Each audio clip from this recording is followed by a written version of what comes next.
Hello and welcome this morning to this IPPR event where we'll be talking about how to deliver a home decarbonisation programme. Thank you for making it through the protesters outside of Whitehall today.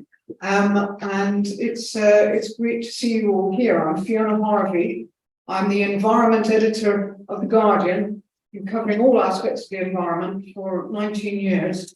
And it's astonishing to me that we still, in this country, haven't got a fully fledged home decarbonisation programme after all that time.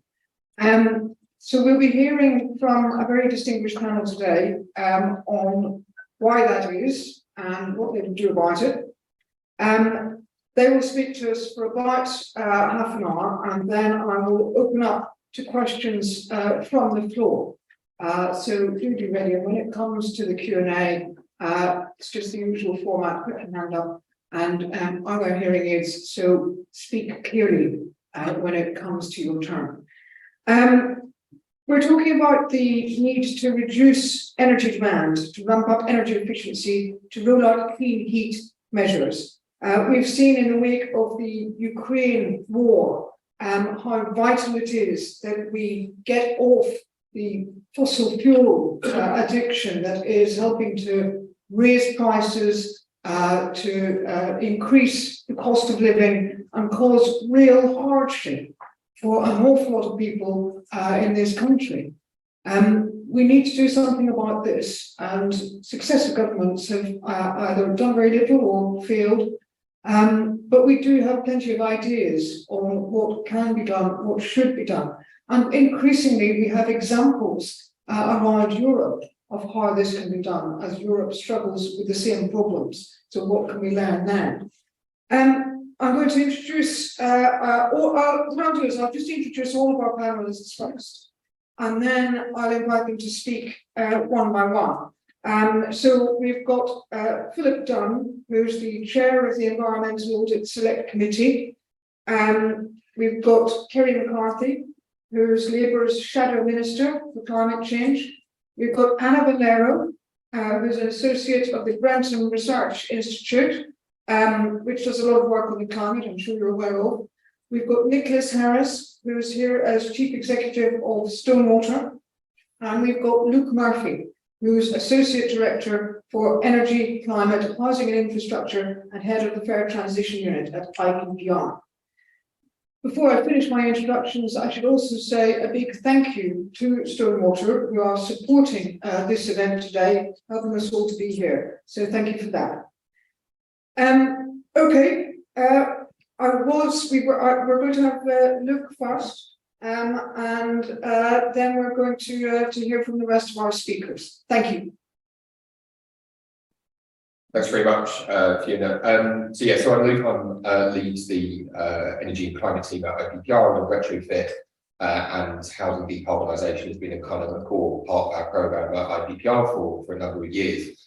And we're also increasingly, we've actually, without kind of going through the kind of insider baseball at IPPR, we've merged our economy and environment teams as well. And the reason that we've done this is because we recognise, and have long recognised, but increasingly so, that there are huge economic benefits to be reaped from the decarbonisation agenda. And so we are thinking about that, and one of our big programmes is around green industrial strategy and how do we reduce emissions, restore nature, and reap the economic benefits of the global green race, as many are calling it, while also ensuring a just transition as well. And the way in which we think about this at IPPR is not, in terms of a just transition, is not just about shaving off the kind of inevitable unfairnesses that we might face in a transition, whether that's in heat decarbonisation or other sectors, but actually how do you actually use this transition to reduce inequality and maximise the economic opportunities as well.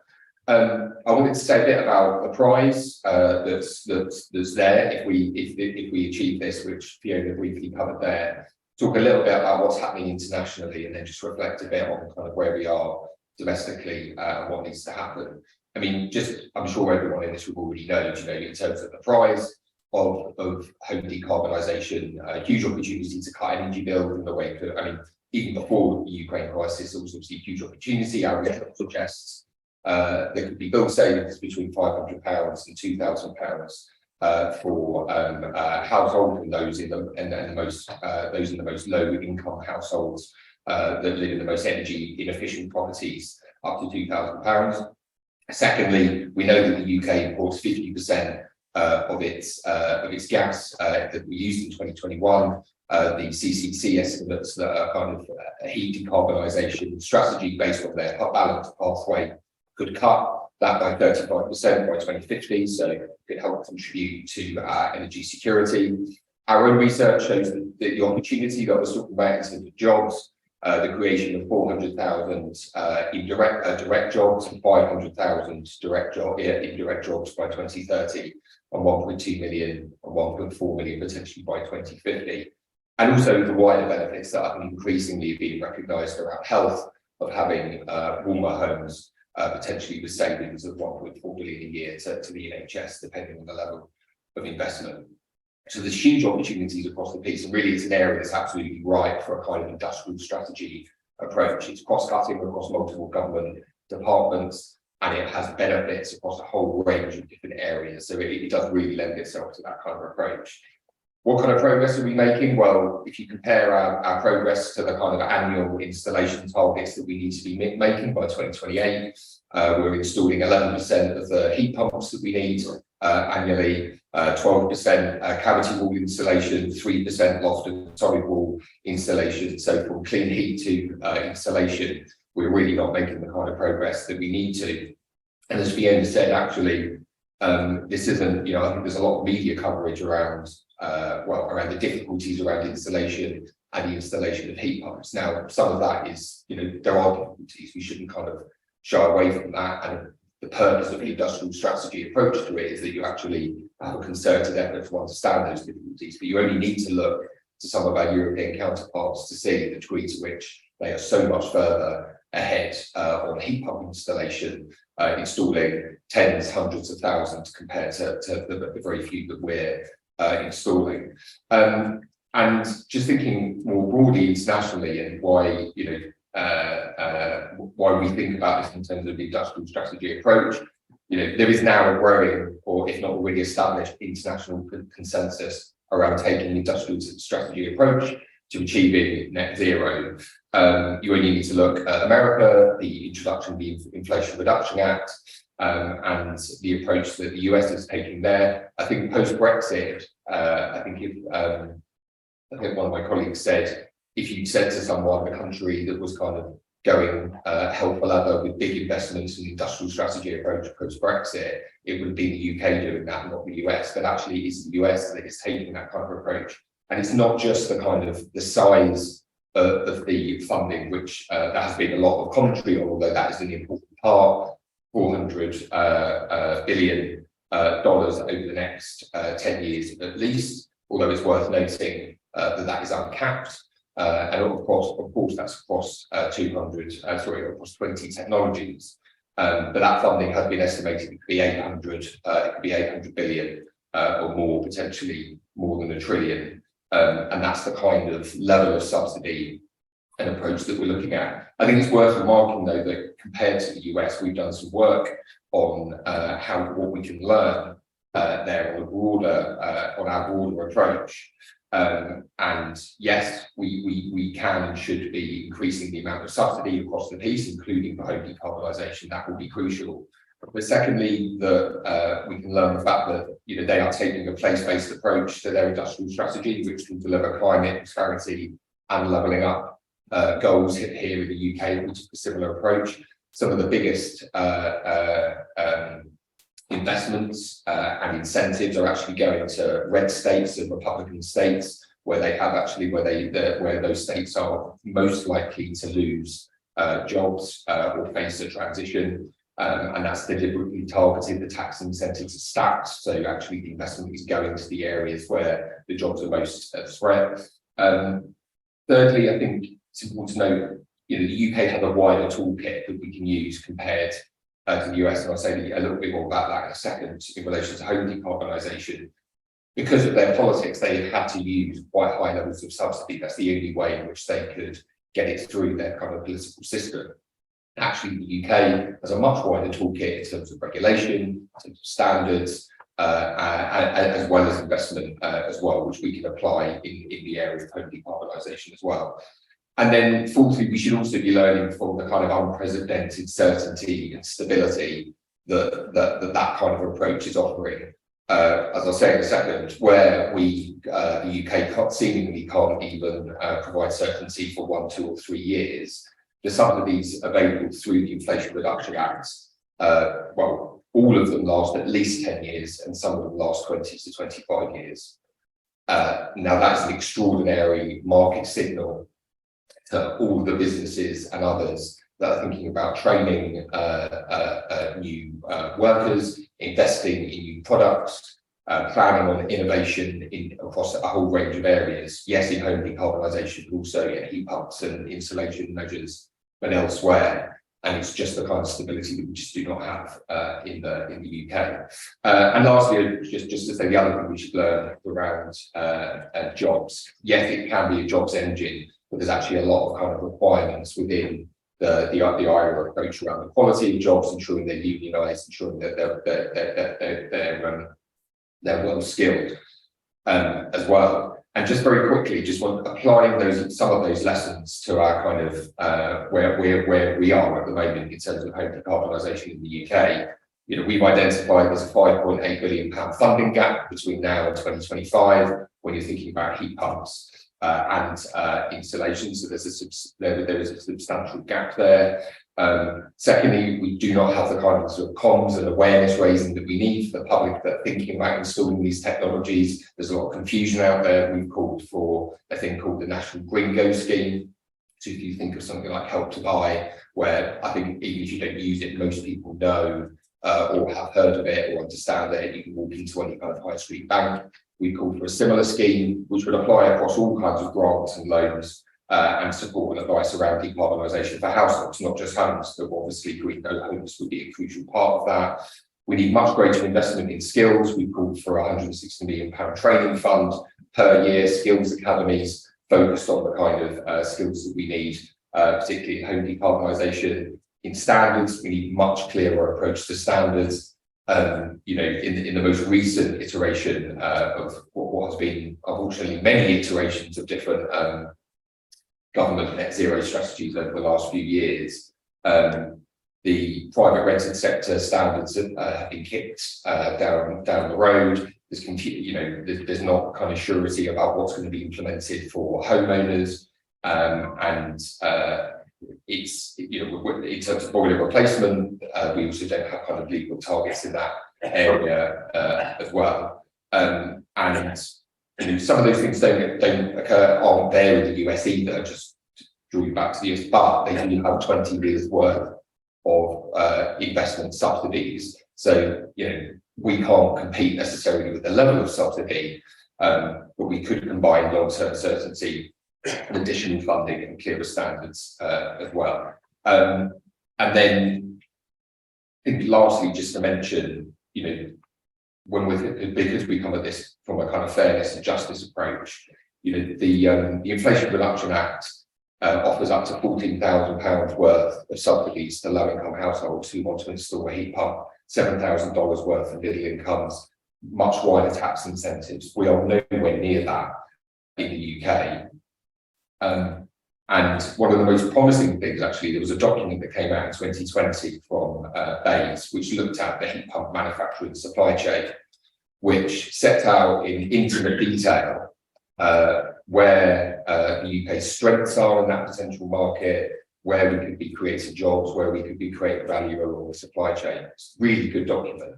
It's the kind of thing that we should be doing across every single sector in the transition to net zero. Unfortunately, we don't have any of the policy framework, the standards, the investment in order to take advantage of the really good analysis that's in that paper.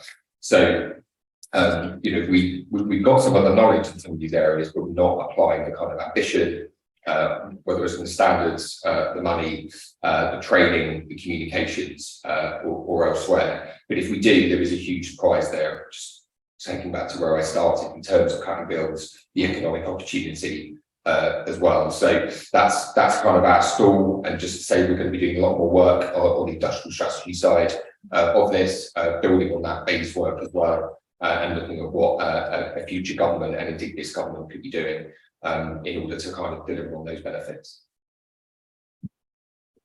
Thank you very much. Thank you for those ideas, Luke. That's very helpful. That's a great way to begin. No, I was going to turn next to Philip Dunn, but you've arrived a bit late, so I just wanted to catch my breath. have you caught up? Oh, fantastic. Well done. Excellent. Well, Philip, who is, of course, chair of the Environment Audit Committee, as I said, an MP since 2005, I think, and a former minister. So surely the government listened to you. Well, I chair a cross-party select committee, which does work in this area, and the only power that any MP has or any select committee has is to require a response to a report or a letter that we write. So the government does have to listen, and they do have to respond. Whether they respond in the way that we might like them to, of course, is entirely up to them. And we do, as a we're a 16-member committee from every party represented in Parliament, aside from the Liberal Democrats who don't sit on the committee. So we have quite a diverse range of opinion, and what we try to do in order to make our reports have some effect is to agree a consensus, so that if there is clarity from the committee, that it tends to make the government more inclined to respond positively. That's how the committee works. We've done two major bits of work in this area. One was on an inquiry into energy efficiency of existing homes, which came out 2 years ago, came out a few weeks before the government scrapped the Green Homes grant scheme, which we said was flawed but was a good idea, and instead of expanding it as we'd recommended, they decided to cancel it. So that gives you some idea of how often our recommendations work. We also, at the beginning of this year, published a report on accelerating the transition from fossil fuels, where we had a big section on energy efficiency and limiting demand for energy. And there, the government basically said, well, in their response, we're about to come out with a lot of information which will help answer your questions, and didn't really respond because they were waiting for their Green Day set of announcements just before Easter, and there were a number of responses in that. So we've got the Secretary of State to just agreed to come and see us again next month, as we pick up on where we've got. So that's just a bit of background. I think on this issue, I do find this right here. I agree with a lot of what you've just said. We called in our January report for a national mobilisation to tackle this issue.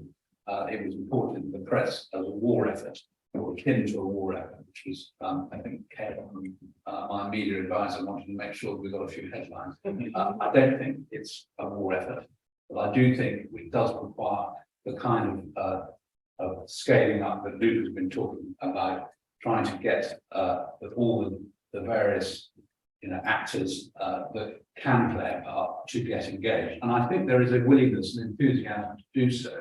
I think one of the problems is that we don't actually know just yet what technologies are going to be available to do this work. And of course, we do in some aspects. So we know that solar panels work, and we know that solar panels with batteries, which are becoming more commonplace, they're still very expensive and they're resource consuming, but that is going to be a way in which households can generate their own energy. And that needs to be taken into account in the various metrics and standards which I agree with talking about, and at the moment isn't. So we have to get some progress in changing the standards. We have this EPC, Energy Performance Certificate regime, which was originally designed as a measure to help alleviate fuel poverty. It's now being used to measure energy efficiency, and one of the ways it does that is to say whichever method of heating your home generates the cheapest cost to you as a householder gets the highest rating. Therefore, in many cases, in my area where I have about 40% of my constituents are not on the gas grid, it is their cheapest form of energy is domestic oil heating, kerosene. and it's therefore they get a higher rating for having a kerosene boiler than if they went to a heat pump. I mean, does that really work? No, doesn't seem to me that that works very well.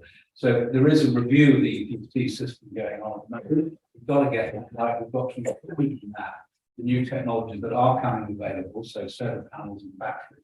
I don't think we're included in that. So that is really fundamentally important. There's a lot of hope that we'll be able to put hydrogen into the gas grid. That would be great if we can put hydrogen into the gas grid and do it safely and do it economically.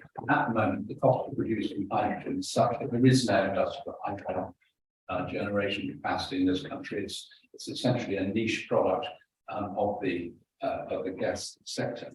And until somebody finds a way to manufacture hydrogen at a level that is remotely competitive with liquid natural gas, it won't be, our consumers won't thank us if we move the system which allows them to continue to use gas in their homes after necessary modification. It's going to cost them a multiple of what it does today. So that technology is not necessarily the answer to everybody's prayers, and that is a reason, I think, why the government has been somewhat cautious on accelerating the move to the hydrogen grid network, because we've got to be confident that we have the generation capacity before we do so. On the issue of government support, which Luke mentioned, I think he's right that we do have a lot of tools at our disposal in this country. Ironically, and this may not be popular amongst the panel, but having left the EU, we can do things like adjust our VAT scheme that in which rather than adopt the EU rules, and that's why we were able to zero rate on energy efficiency measures from VAT 5 years a year ago, and that is a 20% reduction. But not for everything, it's something down at 5% anyway, but it's a significant help, and it's something that can clearly be extended. I do agree also that what's required here is whatever measures are put in place need to be of considerable duration. One of the biggest lessons we learned from the thus far failed schemes like the greenhouse gas scheme is that if both consumers and industry don't have confidence that the scheme is going to be available for a long period of time, and that means more than 1 year, or in fact more than 3 years, I think it needs to be 10 years, that will affect consumer behaviour. People will be waiting to place an order in the expectation that they might be able to get a government subsidy, if that's what's supplying, in next month or next year. And if that doesn't materialise, then it just stymies the industry. In the order flow, industry need confidence to be able to train people up to make the installations necessary. Again, Luke's talking about wheels, which is absolutely critical element of this, and industry will not have confidence to do so if the rules keep changing. So we need a consistent set of policy initiatives. We need a long-term plan for heat.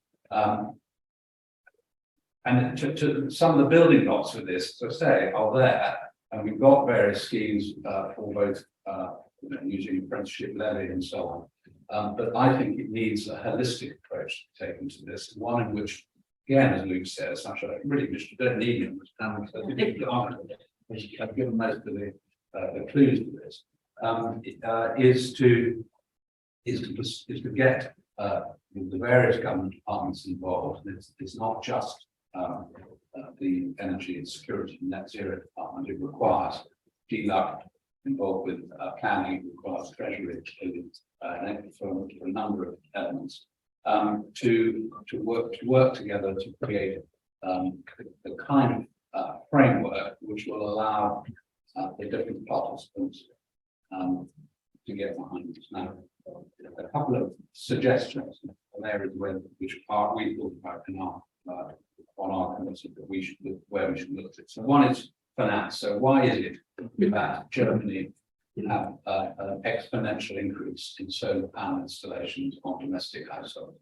Well, one of the reasons for it is because they have a very well-established mortgage banking system, generating banking products which facilitates for the individual the purchase on a long-term contract finance basis for an installation.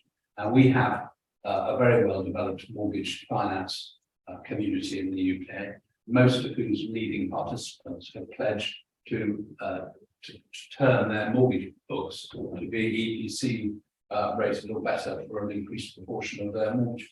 In fact, some of them have made pledges to get to levels of EPC rating mortgage book by 2030, which is now less than 7 years away, and it would involve them more than doubling their current mortgage book into that sector, which actually would mean that they practically not lend to anybody who hasn't got an EPCC rated house or have the intention to get there.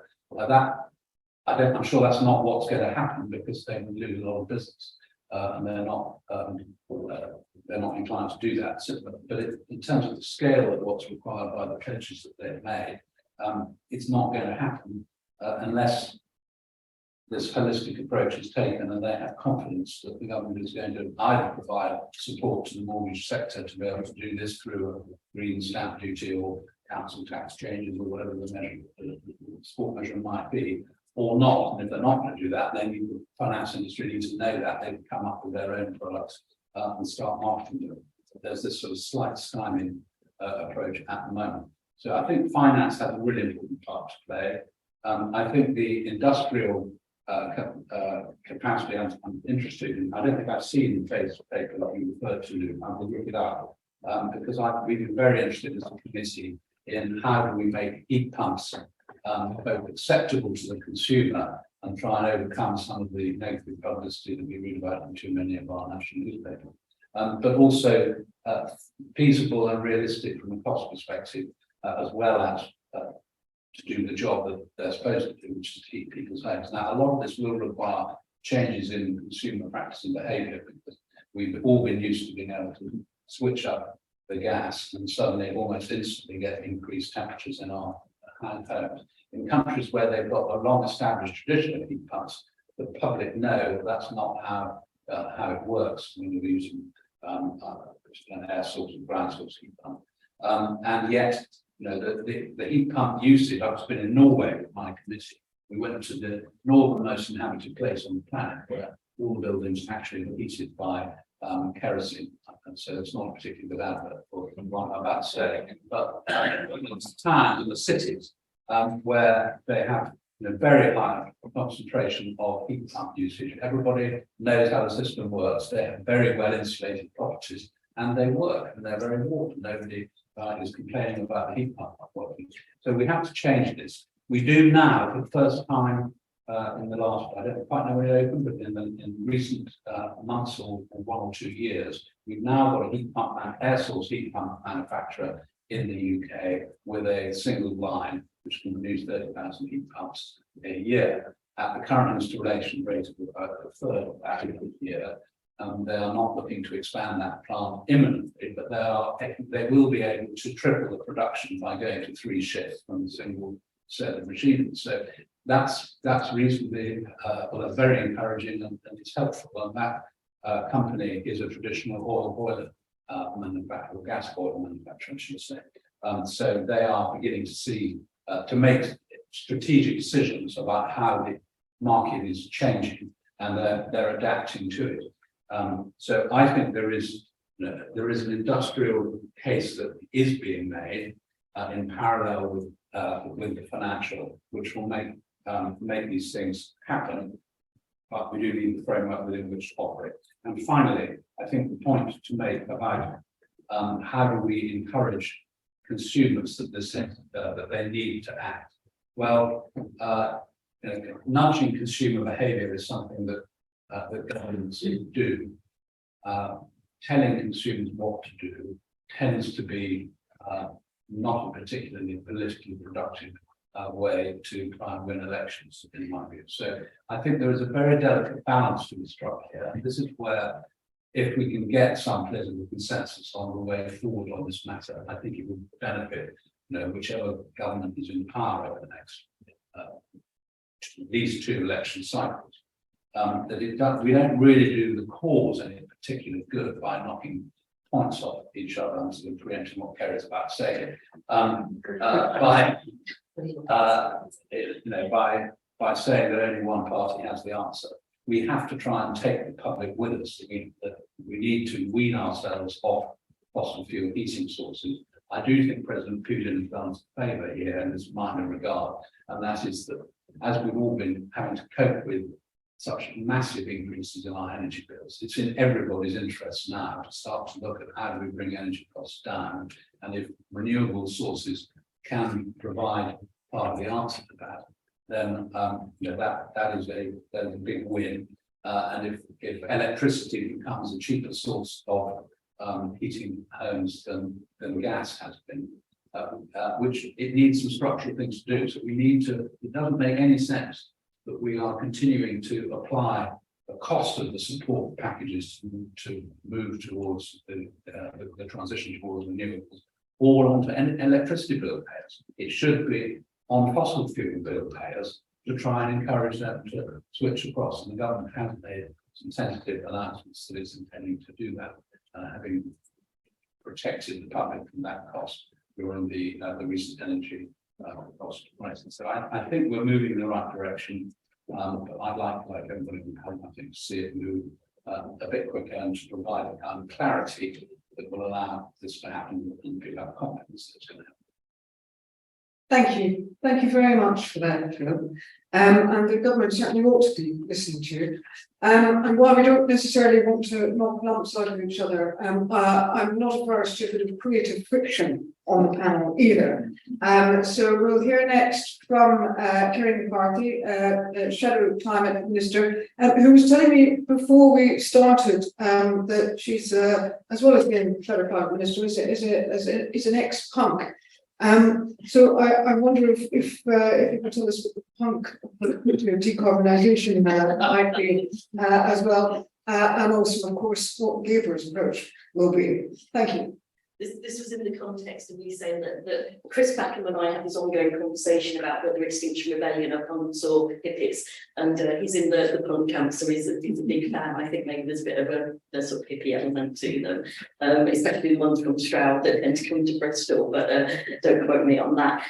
So yeah, I think that this is in danger slightly becoming one of those panels where everyone does agree, and I was very glad that Philip said what he said at the end about the nudge way of approaching things, because that does give me something to push back on, because I think given, we shouldn't lose sight of as well as wanting to bring down people's energy bills and ensure that they're not sitting there freezing because they're too scared to put on the heating.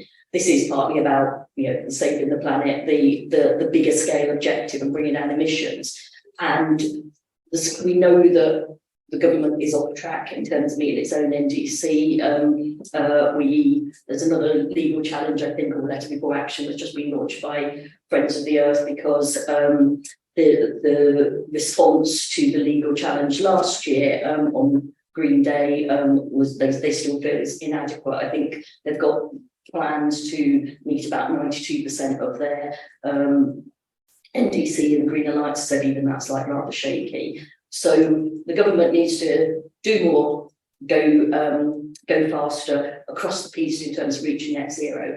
And you don't really get that scale of change just by nudging people to do things. And I think if you look at the EV transition, for example, there were very clear market levers. So there was the plug-in grants, which helped consumers sort of consider, consumers like to think even if they're buying quite an expensive car, they're getting a few thousand off. But more importantly, there was the decision to ban the sale of new ICE vehicles from 2030, which is actually something Labour pressed for and got the government to bring forward from 2035. So now it's just 2035 for hybrids. And there's also the Z mandate. So there's very, very clear levers that the market is responding to.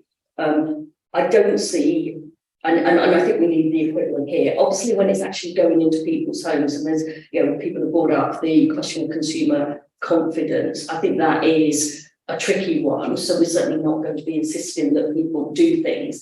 And again, I was saying to Fiona beforehand, you know, how do we get this to cut through with people? Because people are very nervous, people who've got memories of previous schemes. I certainly, you know, Philip and I have both been MPs since 2005. I'm sure he'll have had casework from people that were basically being ripped off by cowboy installation companies, were being asked to cover up more of their own money once the job was half underway, job being left uncompleted.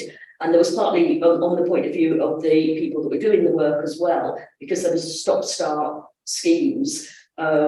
They, in good faith, were deciding, right, okay, this is the sort of line of work I'm going into, and then suddenly having the rug pulled from underneath them. So we need to have that confidence across the piece, and you need strong signals from the government rather than just nudges to do that. I mean, Luke was talking about IRA, that obviously informs quite a lot of what we're looking at as the shadowy SNZ team.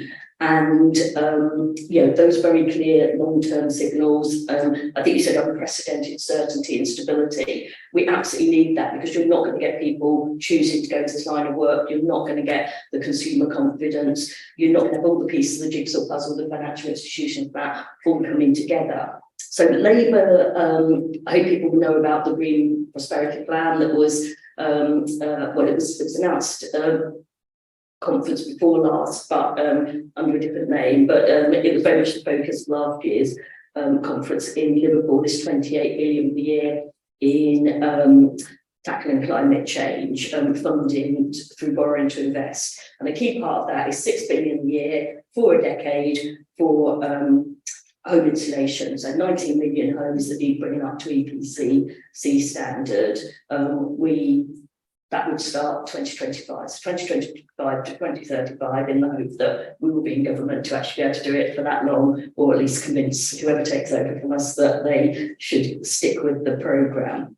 Luke has already said what the wins are in terms of, you know, job creation, bringing down bills, and reducing emissions, so I won't go into that. I also won't talk, I've got lots of statistics as to how the government is failing to keep pace in terms of installations. I think it says it will take a full 92 years to deliver improvements to the households that need it at the current rate.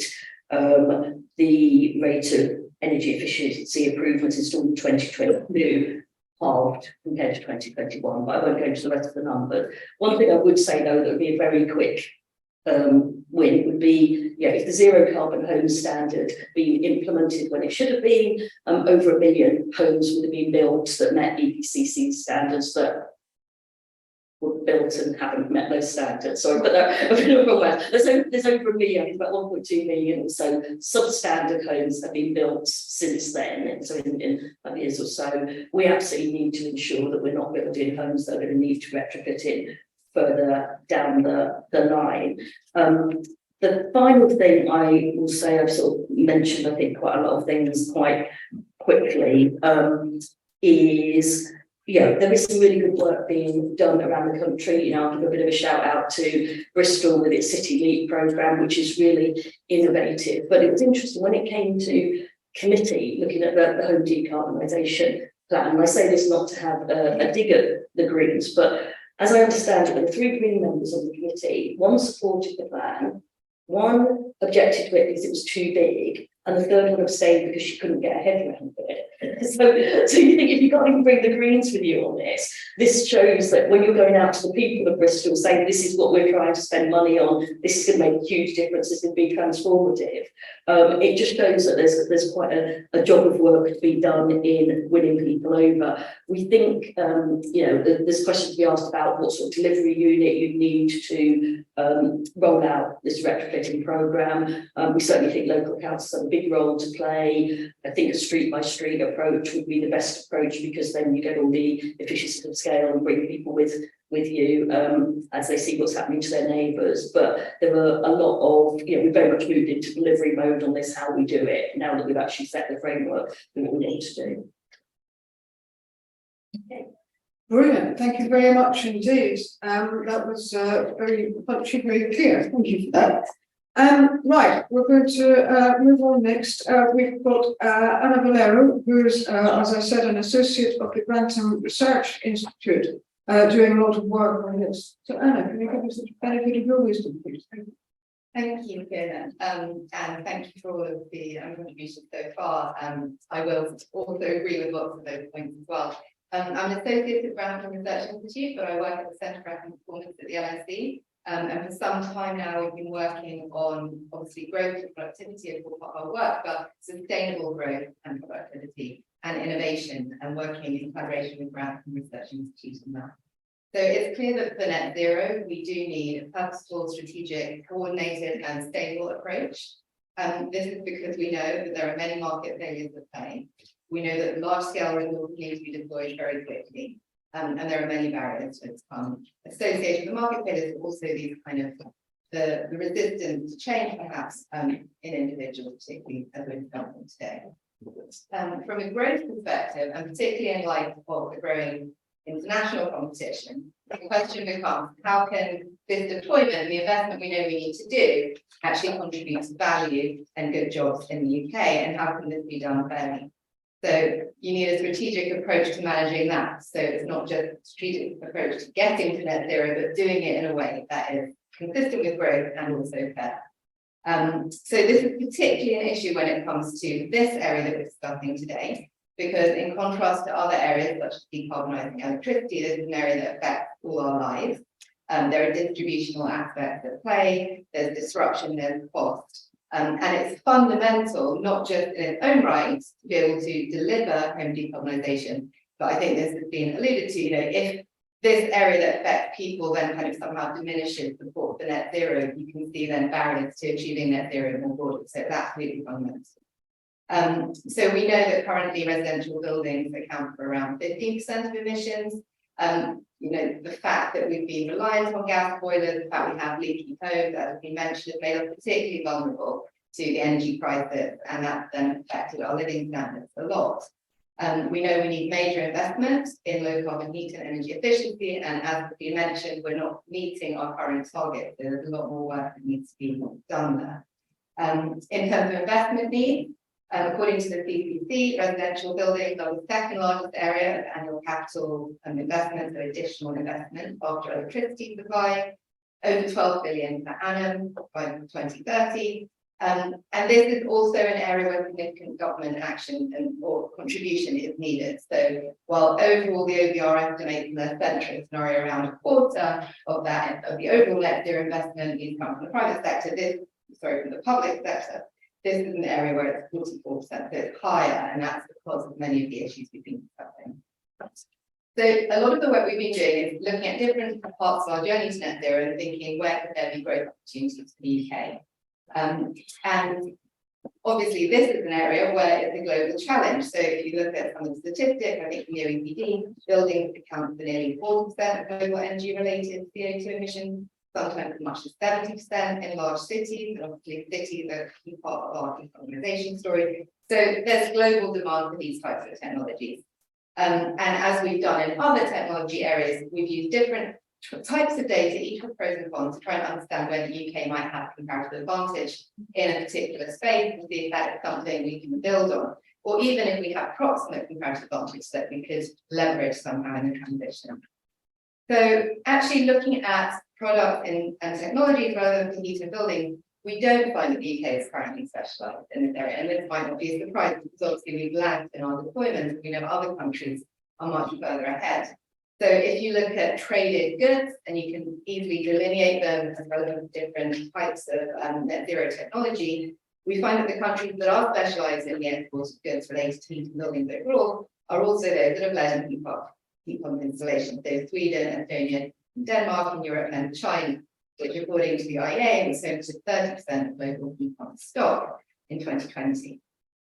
Also, when we look at patents, a kind of good measure of innovation and future growth potential, we're not currently specialised overall in a kind of basket of technologies which are relevant here.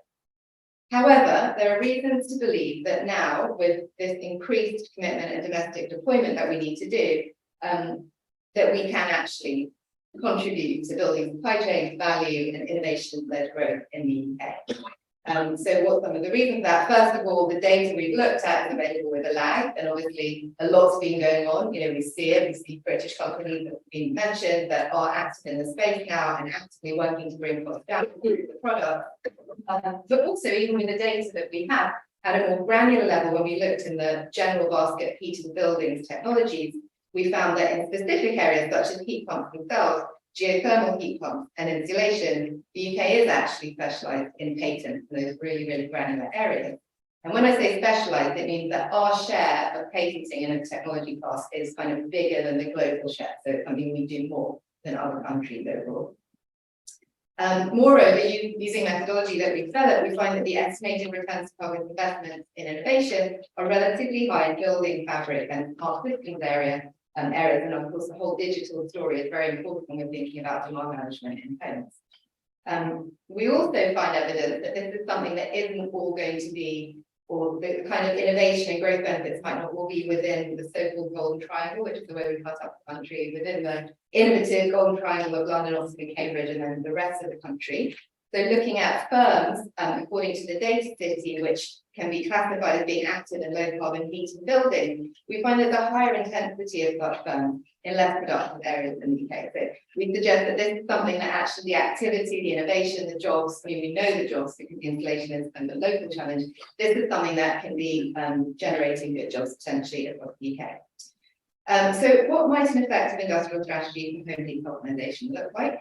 Well, I think we've already heard many of the tools, and it's clear that what we need is tools from all different directions because of the fact we need to move quickly, and because of the fact that if you don't attack all the barriers, then one barrier might hold you back because you have other policy in place. And you know, it's being discussed already. Regulation standards are going to be key. Currently, our phase out date for all new gas boilers is 2035. Skidmore suggests to bring that forward a bit. Germany is now looking to go much faster. This has been reported this week or last week. They're planning to ban the installation of gas and oil heating from 2024. And of course, there is opposition there, but this is the bill that is currently kind of going through that parliament. So phase out and then phase in, also being discussed already. Stronger energy efficiency standards.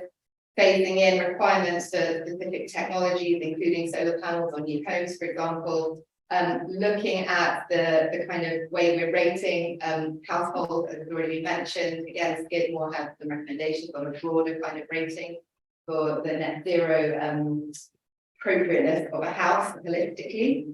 And of course, ensuring the skills are in place. There has been a barrier in terms of our delivery in the past, and we need to have a good strategy to get people, not just the firms investing in the skills, and that's where the regulation and commitment to the sector is really important, because that will make firms realise they need to invest in skills, but also making this an attractive kind of job for individuals, either new to the workforce or to retrain into. And local programs are likely to be really important here, because in specific local areas, the balance of supply and demand for the types of skills that play will vary.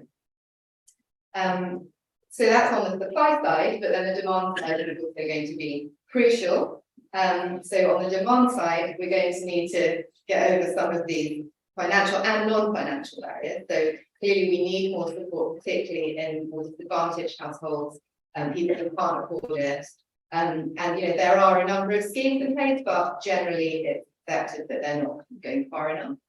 And of course, we can learn more from the Inflation Reduction Act in terms of the types of incentives that can be enhanced in specific areas, specific types of investment, and also linking skills into the investment, which is really important. And of course, there's this other area about the rebalancing of electricity and gas prices, which would help also for us to make the shift.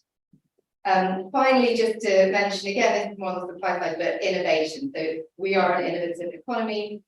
We have innovative strengths to our research system, our universities, our innovative our startups, this intersection net zero and digital as well, which I mentioned.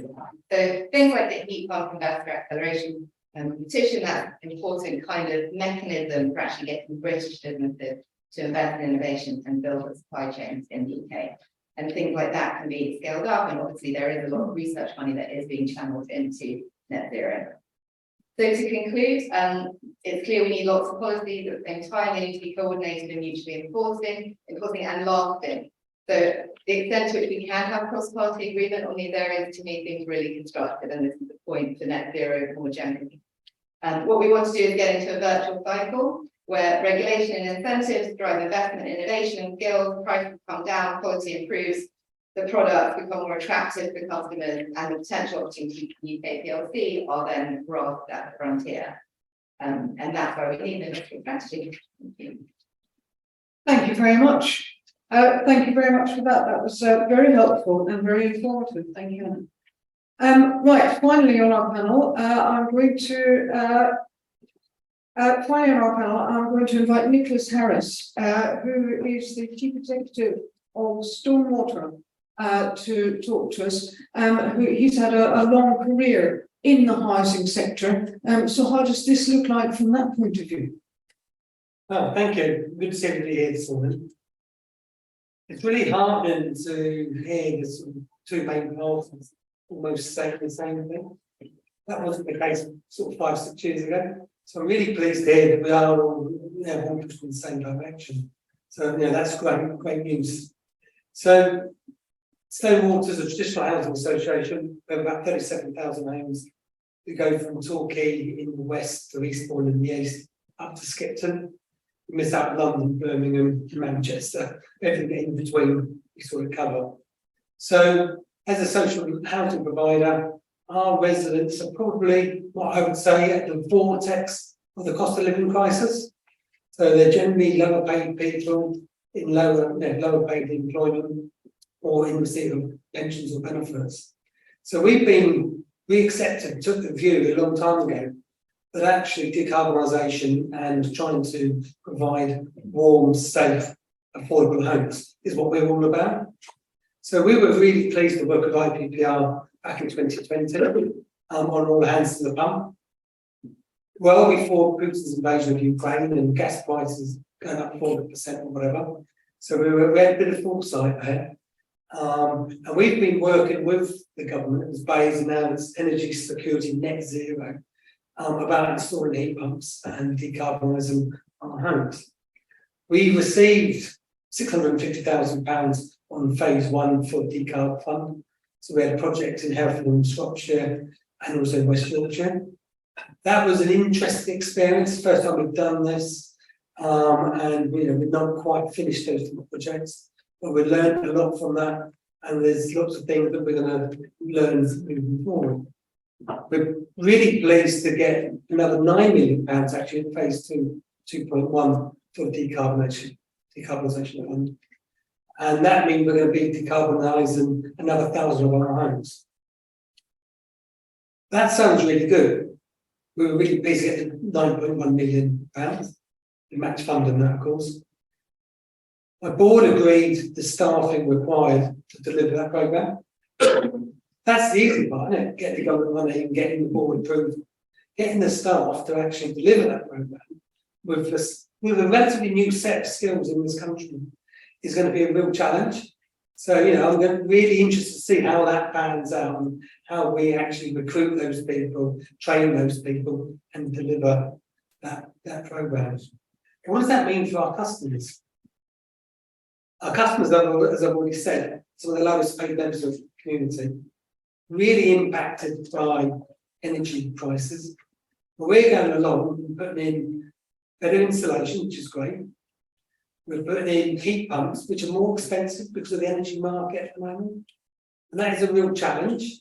So we're actually expecting some of the lower paid people with lower incomes to actually pay for an energy, which is more expensive. Even though it's better, it's really hard to explain that to people.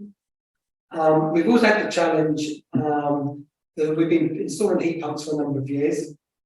And actually, we have struggled with repairing them, maintaining them, because there wasn't the human capacity, the intellectual capacity, people knowing how to go out to do the repairs, etc. That's much improved, actually, and that's really good. And I sort of feel we're getting towards that sweet spot where there is greater knowledge within the community. We've got more trained people who've got the skills that can go out and do the repairs. But also, more importantly, increasingly people have friends or family, they've got these heat pump things. So when something goes wrong, You know, when we first started doing this, people just didn't know what to do. Yeah, all they could think of was phone us up, and our tradespeople didn't always know what to do either. But now there is this improved knowledge within the community where, you know, they can say, well, actually, if you do this, that will work, or actually you have to put it on for 6 hours before you get the benefit. So that is slowly seeping through. People are now beginning to see the benefits of that. We've got a programme of not only doing heat pumps, but doing PVs, because we think that that's, you know, as I look at it, the gift from the sky. So that's something which I think can actually help reduce costs for consumers. Now, what we're not doing at the moment, because it's quite expensive and there's no clear government funding, is providing batteries as well. Now, in our new schemes, we are providing batteries. Actually, the combination of heat pump, PVs, and batteries is the actual, really, you know, that's the silver bullet, really, that can move this forward for people on lower incomes. So they can actually collect the energy when it's sunny and store it and then use it later in the day when they're doing their washing, whatever. So that's really exciting for us, and we're really keen to move forward on that project. We want to do this because it's good for the planet, and obviously we all have this desire, I'm sure, to leave the planet maybe a bit better than we found it for our future generations. We want to make sure our customers have warm, safe, secure homes. And that's really important for our client group. Brought home by the cost of living crisis, you know, that's been a real challenge for us. And, you know, one of the challenges we've had is we've had some of our properties have had damp and mold. Some of our newer properties where we've got mechanical ventilation, etc. People have turned it off because they're worried about the bills. So some, you know, the property that should be working perfectly is not always working because people are worried about what's that costing, etc. And that's been a real challenge for us over the last winter. Hopefully moving forward, things are going to get better. But it's just picking up on what I think what Illy said on the panel, it is good for the economy, it's good for jobs. And though I'm struggling and scratching my head, thinking how are we going to get these people from to deliver this programme, you know, we are going to be looking for people, training people, giving them good paid jobs. And there will be, you know, obviously people installing the heat pumps and doing the installation, etc. Big well paid jobs as well. So there is actually, you know, again, something that can be economically positive for all of our communities. And in the sector that I work in, there's lots of research that shows when we make an investment, that investment doesn't go to China or Singapore or New York or Amsterdam. It generally stays within about 20-30 miles radius of where we're making that investment, because people are employed locally. If they drive an hour to get to work, hour and a half, that's a lot. You know, that's not very far mileage-wise. They spend that income in the local economy. So it actually boosts the local economy, which gives our customers employment, which is really great. I asked for the government, and this has been picked up by everybody here, but as somebody that's doing this in the flesh, is we need a long-term plan. You know, we really want to plan for more than 2 or 3 years. And it's great to hear Philip and Kaylee say that, so that's really reassuring. I just want to give you what I mean by this. We build about 1,000 homes a year, so for new affordable homes, either shared ownership or for rent.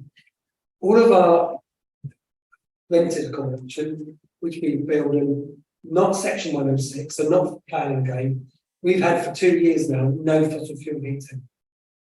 We've actually, that's part of our specification. Because we thought we don't want to put in a boiler, whether it's hydrogen ready or not, because we're going to have a cost then of doing something in the future. So let's try and minimise our costs and making this investment. The team that deliver those 1,000 properties, we've got about 60 people in that team, and they've been there for years. And we know what we need to do, and we know what skills we require, and we know what money we require, and we go out to raise the funding, we train the people, we do that. We need similar longevity for the decarbonisation fund, so that we can actually go out and get the relevant funding, recruit the people that we need, train the people, have apprenticeships, things like that, but also have a programme so that we know that we're doing this year, in 5 years' time, that's what we're doing in 6 years' time. We're a long-term business. We're here for 50, 60 years, if not longer. And we like to plan things, we like to know what we're doing, and we like to do things in a proper methodical order on need and requirement. But having just 2 years is really difficult. And the discussion we had, and this is where, this is the practical discussion. When we got phase 2 funding, £9 million, our HR people said they'll have to build fixed term contracts. Because we'll have to, when at the end of that funding, we'll have to release them. I'm saying we're not going to get anybody on a fixed term contract on the current labour. And actually, 2 years, we've got employment rights anyway. It'd be a lot better to say to people, come to us, we've got a plan for 10 years, 15 years, it's what we're doing. You'll get better quality people, more motivated people, you'll have a better quality product at the end of it, you can have that plan. So if there's the only ask I really want from whoever's in power, let's have a plan that we can work to for a sustained period, which will have all the benefits I just talked about. Thank you. Thank you. Thank you very much for that. That's a very useful perspective, and thank you to all our speakers there. Right, I promised you the chance in the audience to question our speakers. Now is your opportunity. You've got a microphone at the back. If you've got a question, it doesn't have to be a question actually. You're very welcome to just make a comment or another contribution. That's absolutely fine. And if you could just tell us when we get the microphone to you, just tell us who you are and then tell us what you want to say. There's a lady in the front here who I'll take first, and then there's 2 people in the row behind you. Hi, thanks for organising this event. It's really, really important issue and a great panel. I'm Louise Hutchins from the UK Green Building Council. So that's a collection of over 700 organisations from across industry. That's all the way from the banks to the developers, to the people doing the retrofit and manufacturers and so on. And it's the green end of the industry, and absolutely delighted to hear what people have been saying on the panel. Philip, in your report, you called on the government to set out what is the scale of funding needed to do this work, and called on the task force, the new energy efficiency task force, to do that. We don't think they are doing that. There isn't any clarity, is there, from government? There are different figures. Anna, you quoted a figure from the CCC, I think you've got figures. We're developing quite an exciting project at the moment to build an alliance from right across industry to calculate how much is enough in terms of the overall investment needed to decarbonise our homes, how much is needed from government, and what are the big policy levers that are going to be needed to take us there. Because we think it's important that industry as a whole stands up and supports the scale of investment that's needed and becomes a powerful champion of that. Whoever becomes the next government is going to need that backing from industry, and that's what we're working on now. So we'd love to have further conversations with you all about that, and the current existing housing stock, but also the future home standard. We're really concerned that the draft standard doesn't go actually close to what's needed.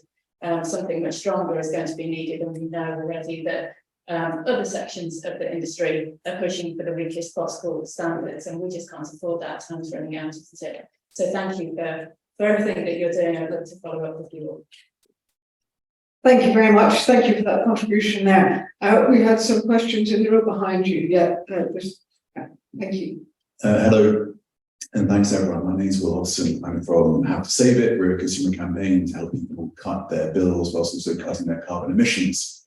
It's so heartening to see such a large political consensus covering so much policy. The worry is that over the next 10 years, we could see 2 political hands leading the horse to water, but no one being able to make the horse drink. We've already touched on how maybe it's not a vote winner to tell people what to do, but I would love to hear the panel's thoughts on what are the nitty-gritty behavioural problems behind policies that should make energy efficiency installation a no-brainer. What is it that makes people not want to do it? I'd love to hear your thoughts from anyone on the panel. In particular, I'm thinking about things like the disruption of getting something into your home. The fact that even the able to pay might not have the cash flow to do it. And third, the cowboy builder. Thank you very much for that. We had a question just across the aisle there. Thank you. Hugh Lloyd. A long time ago, I was the policy lead for zero carbon homes. For the last few years, we've been working on smart energy systems, both behind the meter in buildings and between bits of the system. It's really important that you've described this as an industrial strategy and that it's home decarbonisation, because insulation and the sort of retrofit of fabric is not enough. It won't take us as far as it needs to the carbon. But also, you're going to miss a real opportunity. The energy system in a different domain is going to increasingly value flexibility. And there's an opportunity here to put those two things together. Philip, you talked about solar panels. Nicholas, you talked about homes that are actually becoming power stations. Because you're integrating the technologies of all of those electrical devices, and that will give us flexibility and opportunity. The thing that strikes me that is stopping these things becoming mainstream, maybe sort of homeowners and home users, but the house builders and a lot in the construction sector are more interested in their financial returns, and the same is true of the energy inputs. So what might our politicians do about those two groups to get them to think harder about the benefits they're providing rather than their short-term financial gains? Thank you. Great, thank you very much. What do we do about the house builders there? I'll take one more question in this batch. There's one there. And then I'll put these to our panel. Thanks. Alex Geary, I'm an economist at the Energy Department. Pretty much everyone mentioned IRA at some point in their answer there. And I'm just wondering, I was kind of got two components here. One being the subsidies and the other being the protections. And I'm intrigued as to what the panel's take are on how much protectionism would be needed to support a green industrial strategy for the UK. Great, thank you very much. So I'm going to put those to our panelists now. Who would like to take this up first? Happily. Well, I think they're all really good points. If I can start with the net zero homes channel, I think you're absolutely right that we are moving towards a decarbonised electricity economy in which everybody who is an occupier of a building or owner of a building will become an energy generator. And if you look at the business model of one of the electricity suppliers, who ostensibly is an electricity supplier and heat pump installer, stroke manufacturer, what they really are is a network provider, and almost all of their intellectual capital is going into how do they create the smart devices to enable energy to be bought and sold across the network so that they can supply and receive supply from places. I think that's they're one of the disruptors, and I think that's they tweet, but that's actually what this is about. And so that comes back to the point that Nicholas was making, which is incredibly encouraging, that you're installing the trilogy of heat pumps, solar panels and batteries, not yet batteries, in all of your new properties, because that is what is going to happen. That is going to be the way in which consumers are persuaded that this is the right thing to do, to come back to yours.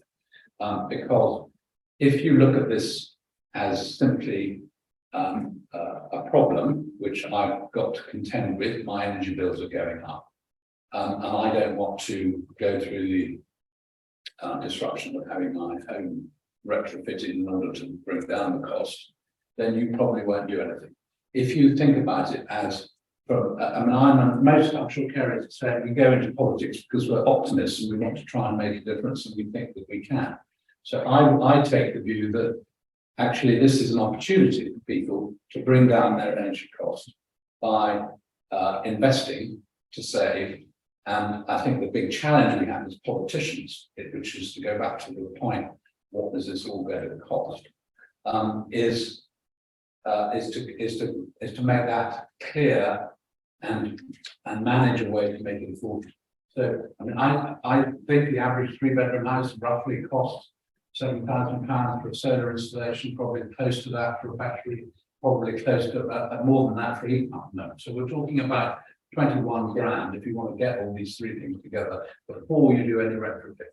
The question was asked earlier, and you made the point, Anna, that the government statistics have been behind the curve on this. And we found that in our inquiry 2 years ago, that the CCC, the sort of guru for government data, on whom they rely heavily for data support for what they do, was giving the impression that the average cost of retrofit was £7,500 per property. And I think if you started at year zero, when there was very little insulation in people's homes, when you do the lot of insulation, £700, and the draft excluders for £200, then you probably can bring the average cost down.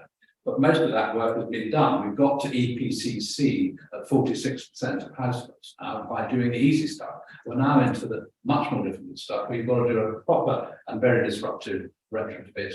And the evidence from the housing associations that we took in our inquiry suggested that that cost is £20,000 before you add the heat pump or anything else. So we are talking about something in the sort of £20,000 to £40,000, depending on how far you want to go along the journey towards becoming an electricity supplier.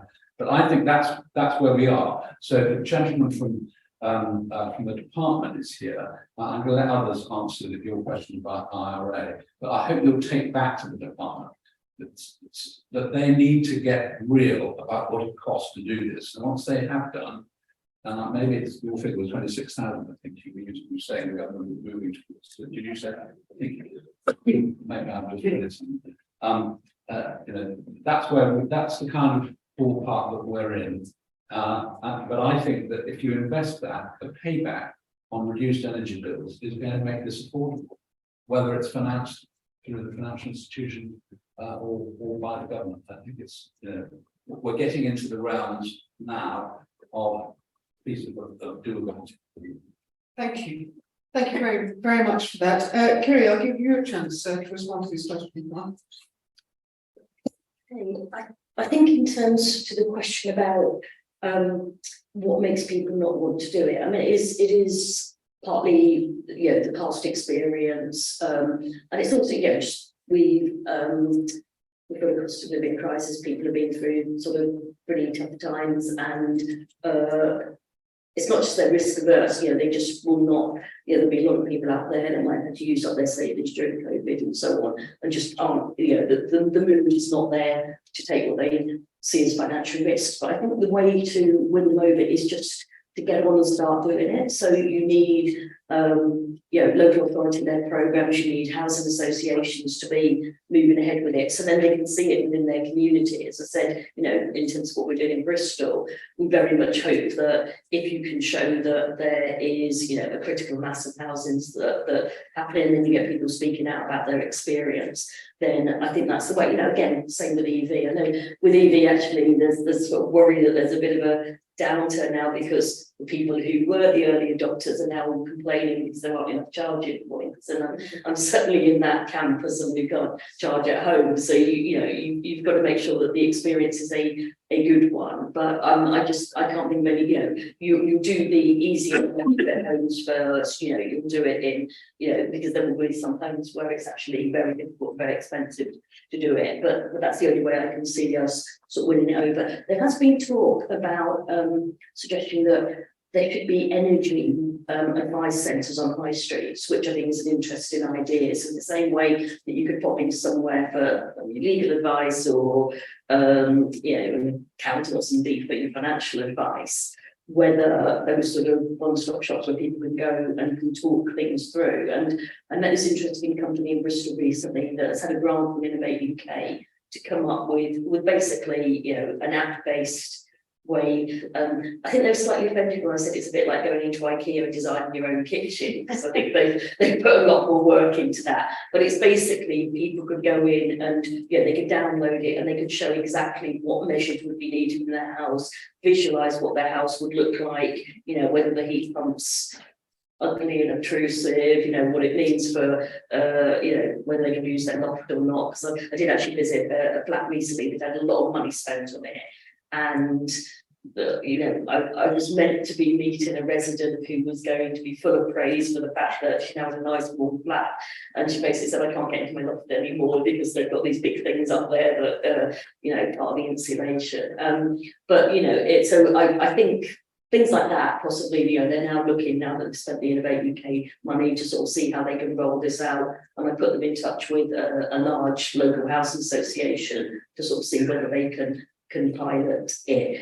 In terms of IRA, I mean, I think we have to sort of, like, I know Kenny Badenoch, I think she was Trade Secretary at the time, she's obviously now Minister of Trade. She sort of pulled out what Joe Biden was doing as protectionism, was very sort of angry about it and denouncing it. I don't think it's going to get us very far. The Chancellor has now said that he will respond to the IRA package, but not till the autumn. I think we've just got to accept that there is an element of almost like post-globalisation in the way some countries are sort of putting self-interest first rather than all the focus be, and that's partly as a result of things like Russia and Ukraine, but China's role and all sorts of global factors. But and we will find it difficult to match IRA in this country just because financially, we don't have as much. But I think what my job is doing, and I know that IPPR have done work on that, it's not necessarily just about putting money in, it's about what levers you can use, whether it's regulating, whether it's allowing things, whether it's banning things, whether it's setting targets. There's all sorts of mechanisms you can use to try to drive things forward. But I would say, I think this year is going to be absolutely critical because I'm already sort of, you've read in the press as well, but we're already seeing a lot of companies that have got to make that decision about where they're going to invest. And unless we do respond to it, it's not going to be in the UK. Thank you. Look, you wanted a quick word there. Yeah, just very quickly on Louise's point. I completely agree on the kind of the funding, and we've kind of identified what we think is needed based on the CCC's pathway about kind of all the coalition kind of agreeing on what the funding gap I think is essential. And likewise on the future home standards, completely agree. Not least because some of the same actors that kind of undermines the standards back in, despite claims to the country at the time, undermine the standards, the net zero carbon home standards when it was scrapped in 2016. So yeah, we do need a kind of an ambitious standard, and I think as Kerry and others have said, the idea that we're building homes that is going to cost householders potentially thousands of pounds a year to potentially upgrade in future is just completely ridiculous. I think just very quickly on Will's point about issues that households face. I think we've heard some of them already. I do think there's a bit of a tipping point in terms of, I think we've heard about like use of technology. I mean, how many people, one of the questions that was always asked, I mean, it came up with some of our citizens' juries and also the National Citizens Assembly, do people really intrigued about how a heat pump works? But there's lots of appliances in people's homes that have no idea how they work. I mean, most people really don't know how their fridge works, or exactly how. So there's a tipping point that once enough of your neighbours and others have it, that you're just kind of like, it's just an accepting technology. That being said, there are clearly other things, the challenges that we've identified about how you use the technology. People aren't used to kind of how you, I think Philip was saying earlier about how you need to vary, you don't need to vary the kind of, you can't just turn it on, a heat pump on in the same way and just have a blast of heat. That is a cultural behavioural change and people aren't familiar with it, and people have obviously different capabilities in terms of understanding that. But there are some serious things around disruption. I think we have to be honest about that. We need to think through how do you ensure this is, there is some disruption, but it's as little as possible. And I do think one really important thing, completely agree with Kerry, we need to get on with it because of that tipping point. But quality is going to be absolutely essential. If we roll out and the quality is poor, and we have a lot of cowboy builders, that will undermine confidence and basically damage kind of the idea of public acceptance and getting there. So that I do think that is an absolutely crucial barrier. We need a really important focus on quality. Just very quickly on the IRA point, I think we do have to accept, as Kerry said, and I kind of referred to it at the beginning, the United States took the approach it did, in my view, and in our analysis of it, because that was the only pathway to an ambitious climate policy in the United States. And we have to accept in the road to net zero that different countries are going to take different approaches. And the US tried a cap and trade approach, tried a carbon pricing approach 10 years ago, completely failed, didn't get through Congress, was literally no support for it. So their combination of subsidies with that kind of America first approach and focused on domestic jobs, I think arguably was the only way to get it through, and we are going to have to accept the different approaches. And I think the other thing to say, I think as Kerry said, I think if we're going to go at this domestically in the UK,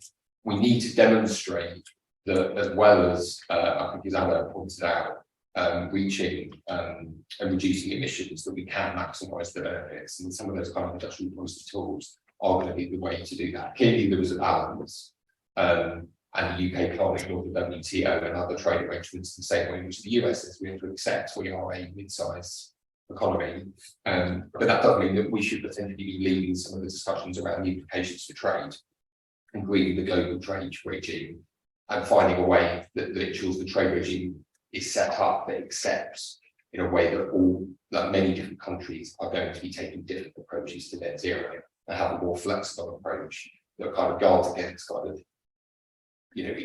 extreme protectionism, not that we don't necessarily define it, but allows for that flexibility and approach. Thank you very much for that. We've got more questions, so I'm going to take another batch of questions now. We've got quite a lot. I'm not sure whether we're going to get through all of them, I'm afraid, because there's a clock at the back here, which, although this is the Institute of Civil Engineers, I'm afraid it's distressingly slow. And we are actually running out of time, despite what our panelists may think from that impression. We had a question here and one here, and then I'll take the gentleman at the back as well. Thank you. Good morning. So 2 very quick points and 1 very broad question to the entire panel. So just to follow up on something Philip said around funding, it's also a point around flexibility. You have schemes like ECO that are obviously delivered by energy firms. Within the consumer journey, someone is going to a retailer or another route to actually consider retrofit. So considering flexibility and simplicity and accessing funding helps push people along. And on to Kerry's point around skills, I think there's an element of all boats going up at the same time. We're seeing plumbers kind of dropping off by 10-15% in this country. It is a point of getting the apprentice system working in a proper trade sector and then allowing people to specialise on the basis of their local needs. So 2 broad points. And my question is, the task force was mentioned. My organisation is a member of that. What would be the one thing panellists would want to see come out of that? Thank you very much for that. We had where was the next one? Yeah, there you Okay, thank you. James Manning, Terra Consulting. I think building on a point that the chap just made. Interesting analysis recently from Aswell Bayes around the reasons for the failure of the Green Homes Grant, and similarly on the installation of heat pumps. Both pointed to complex administration on the part of government. Clearly, consumer demand is one side of the coin, but the other side is actually the government being in a position to enable industry and consumers to deliver those installation improvements. So my question again, probably brought to the panel, would be, how can government make these programs easier to access in the future? Great, thank you very much. We had there was one at the back here, wasn't there? Yep. Milo Boyd, UK Strategy. I just wanted to come back to Kerry's shout out to the city initiative. Obviously, cities are going to be the forefront of this transition. And I just want to ask whether or not the panel thoughts that the government needs to be doing more to empower local authorities across England and elsewhere to strike away from schemes like the public sector decarbonisation scheme and the home upgrades grant scheme, and give them more flexibility to crowd in external investment. Okay, thank you very much for that. And we had one at the front up here, didn't we? We put 2 at the front. Thank you very much. Laura Patel, Policy Connect. One additional point to raise in terms of consumer motivation and the benefits of decarbonisation is potentially indoor air quality. So this is something which is becoming a really strong focus. It's something that the Chief Medical Officer, Chris Whitty, is calling for more research in. But I just think in terms of motivating government and motivating the public, that can be really helpful for protecting the NHS and the individuals in the home. That's a great contribution. Thank you very much. And Lydia, folks, thank you. Yeah, I'm an ordinary householder, and all this is baffling. You know, people don't know about this. They don't know how it works. We need education. Why isn't the BBC telling us? And I like the idea of these shops. You know, businesses are closing down. You know, because people can't afford to even eat out now. And you know, there's empty properties. Yeah, I like it because people need to know what this is all about before they can even start thinking about it. And the other thing, I don't mean this to be facetious, but you know, if we're short of people to go into apprenticeships, why are we shipping these people off to Rwanda? Okay. Excellent. That's a You're great. going to have to come here, put them to work, for God's sake. That's a great point. Thank you for that contribution as well. And finally, we had a question over here. I feel I've neglected this side a little bit, so we'll take two very quickly here. In the middle and at the front, and then that'll be it. Thank you. Hi, I'm Ruth from NatWest Group. Obviously the Energy Efficiency Task Force has been mentioned. Our CEO, Alison Rose, is co-chairing that. I just, on a wider point, like I think kind of what you want out of the task force has already been asked, but what would you want out of the role of financial services? Stamp duty was mentioned. There's lots of interventions that can be made with financial services, and I'd just like to see a little bit more detail about what you'd like from us and then what we can do with government to make a change, because obviously there's a lot of potential in kind of collaboration. Thank you for that question there. And this final one, yeah, thank you. Martin Hunt, I'm a director at Born for the Future. Just really a reflection. I mean, we've talked a lot about policy, regulation, finance, tech, skills. I think there's something about mindset and narratives that need to accompany this. So I think from my point of view, thinking about the energy crisis we've faced, there's been a real breakdown in faith and trust in our institutions, whether that be energy industry or some of our public institutions, Ofgem or whatever. I think there's a real need to re-examine what type of social contract we as citizens should be expecting with the any industry and the industry that's going to be coming forward, as they said. And I think we're doing lots of stuff that we maybe not understand. There's something I think missing here really in terms of like the mindset, the narratives that need to accompany this to really create the right enabling conditions for the initiative we actually need to see. It's a massive transition. We know that big stuff actually going to happen. We need to get people on board with that, and also lay out their expectations and what they expect from the industry before they come into the home, flexibility, heat pumps, whatever. Thank you. That's a very important point, and we are actually talking about people's homes where they live every day. So that's a very personal thing to most of us. I'm going to let the two members of our panelists so that we didn't hear from the last batch. I'll let them speak first. Then we'll take the final answers from the other three. So Nicholas, I'll take you first, and you, Anna. Good, yeah, well, pick up on the earlier point about the barriers to getting access, etc. Our experience, people are quite keen to get the work done. If they think it's going to reduce their energy bill, they will put installation. Not necessarily a barrier. I mean, it's actually the quality of the work is the challenge. And there's a couple of things that I wanted to just pursue on that really. We've talked about heat pumps, which is great. It should be fabric first. So the installation should reduce the need for energy as much as possible.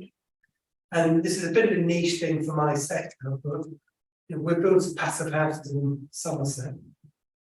About 115% cost. We can get no increased rent for cover that. There's no incentive for us to actually go that bit further without many the caps at another level. But going back to the person's question from the financial services, for organisations like us, we make this investment that can actually come through on our balance sheet as a plus for values of our homes. It's seen as a revenue extension, not capital expenditure. Small accounting, but it has a big impact about the ability to raise more money. So that's the call for sort of the financial services. And I think the final point about, you know, how does it all fit together really? I think it is that trilogy of heat pumps, insulation, batteries and PVs. That's all. I think those four things together are actually, you know, is going to be the way forward. We're looking at a project where there's going to be a communal battery. And I question this, and somebody said, you know, well, how are people going to pay for this? And I said, well, we're going to be collecting this energy from people's PVs on their roofs, and then giving it to other people when they're using it within that community. And that meant it costs against everything that we're told, you know, how we should behave. But actually, if you think about it, it doesn't cost anything. And if somebody's on holiday, wouldn't they rather their energy being used by somebody who's putting their washing machine on, they've been at work all day or whatever. So it's actually trying to think, you know, away from the we must make a profit. But you know, there is a way of actually sharing this amongst the community, the benefit of that community. And we all, you know, we all lead different lives. So when we looked at this community, some people work nights, some people at home with young kids, some people are out all the time. So, you know, there is no one sweet spot for any individual. Because from a community, you could get that sweet spot by sharing that energy. That's a lovely point there. Sharing is caring. Thank you very much for that. Anna.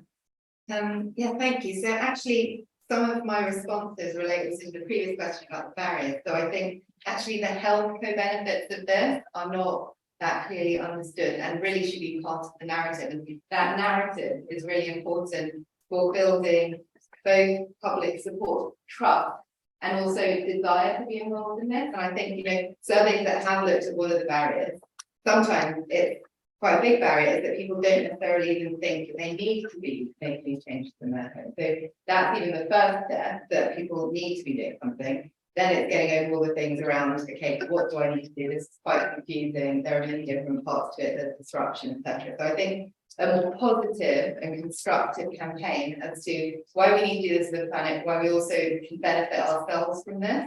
And then also to bring in the smart system point and this broader, the trilogy or the four different things, it's actually a vision of a much nicer, well-functioning home that we can move towards once all the technologies are there and work together. But it's a journey towards that, and better information would improve all of our understanding and motivation to be on that journey.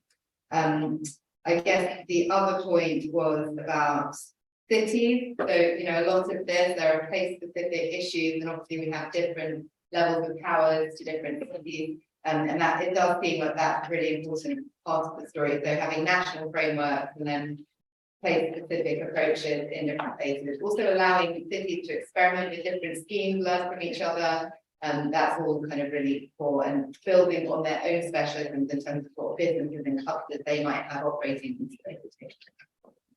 Thank you very much indeed for that. Kerry, I'd like your contribution. Yeah, I'm going to be very quick because I'm on the order paper for Prime Minister's questions today, so I need to and I'll have to whiz on since to see. Yeah, I'm not going to be asked about sort of cavity wall insulation. Yeah, so just talk very quickly. I mean, sort of try to wrap things up a bit. I do think these sort of community-led approaches, as we're doing in Bristol, it's difficult to communicate to people, because even just the name City Leap, I think it's meant to indicate, you know, the leap towards, you know, net zero. But that, as I mentioned with the anecdote about the Greens and the committee, it can be quite difficult to get all. It's seen as quite techy and quite dense to get into, and as I think was said, you don't actually need to know. Alan Whitehead, who's also in the same team with me, who's Shadow Energy, he understands how heat pumps work right down to the last detail. He might well be the only politician that really does it. That's doing Philip a disservice. But I have had them explain to me quite a few times. But I kind of think, yeah, as long as you know that you have to press a button and it comes on, and then you have to tweak a dial, that's all that you need to know. But I think that community, but the city, Marvin Lees, the mayor of Bristol, is very fond of saying, 20 million people live in cities. It's where a lot of the change is happening, and you can obviously do things at scale in the way you can't do in rural constituencies like Philip with such ease. We've got a huge wind turbine going up soon that's community owned. Those sort of things are the way you get people invested in and excited about decarbonisation. And I think I will finish on this place, but it's really good that you're here, because you're exactly, you illustrated perfectly the job of work that needs to be done if we're to get people interested in this and talking about this. And that's why I sort of said that I think maybe that high street presence is the way to reach out to people, and certainly there would need to be consultation exercises and going door to door and talking to people, maybe using this sort of technology, these apps that I've talked about, so that people can visualise it. Well, that is Very knocks on the door. Yes, they do open the door to me usually. And the final thing I'll say, we do have the illegal migration bill in front of us later today in Parliament, and I think you might like the way that will be voted on it. So yeah. Thank you very much indeed.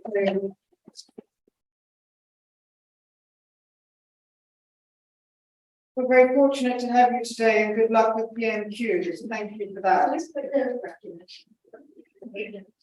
Excellent. Thank you. I will just give the final word then to our last two panelists who just have a quick word. We're almost in time according to the ICE clock, according to trivial time. Philip, your final word. Thank you. So a couple of general points.